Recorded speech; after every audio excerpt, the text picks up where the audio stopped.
been several high-profile cases of excessive use of force by officials in many countries recently. The deaths of Collins Khoza in South Africa and George Floyd in the US come to mind. However, they were just the latest examples of a long line of such events.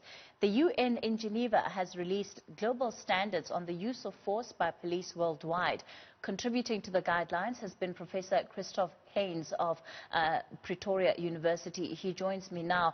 Professor, good evening and thank you so much for your time tonight. Firstly, let's just talk about the use of police force and how global an issue it is. Yes, good evening, Cathy. So police use of force and excessive use of force really has been a problem through the ages.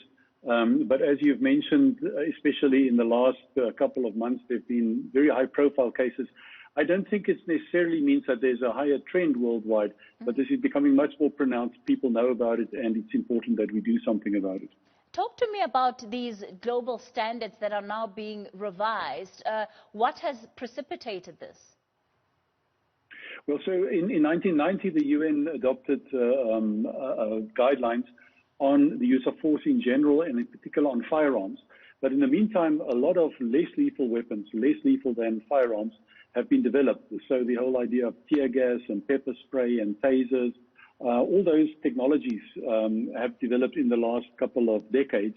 And then, especially after the Arab Spring and many of the things that happened around the demonstrations after that, I was at the time UN Special Rapporteur on Executions, and I recommended to the Human Rights Council that there must be specific guidelines on less lethal weapons, because one thing, these things are less lethal, so they can be used, but in many cases they are actually lethal.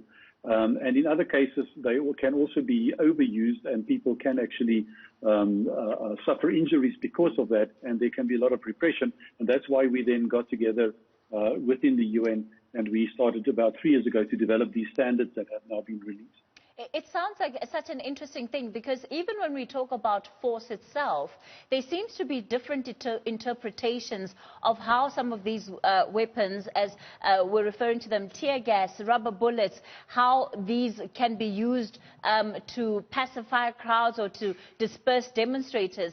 And if I bring it to the local situation, often when police are using tear gas, they could fire those, like a couple of rounds of canisters into the crowd without necessarily viewing that as being brutal force. Yes, exactly, and that's what the guidelines try to address.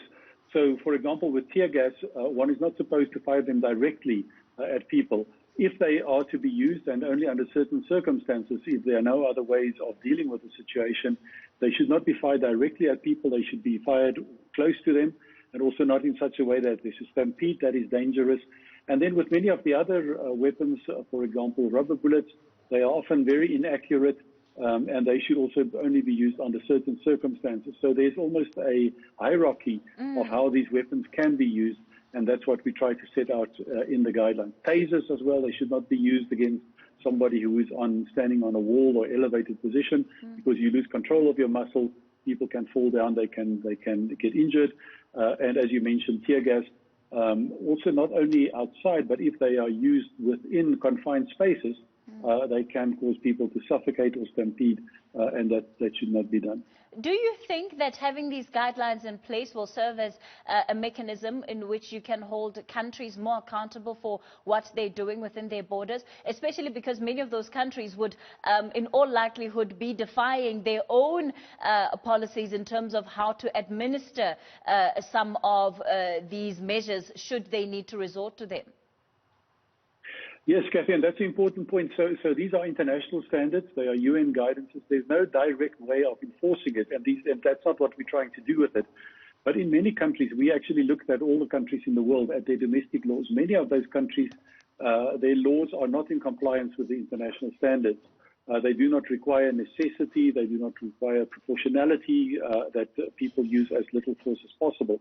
And so what these guidance then, what they do is to say to states, reform your laws, and you don't need to go to start from scratch to do so.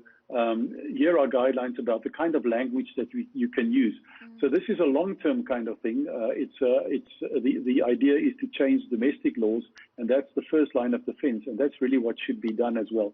I should also mention that the African Commission on Human People's Rights is also doing investigation overview of the domestic laws of all 55 countries in Africa, and I hope that these international standards find its way into the domestic laws and that they are brought more in line with the international standards.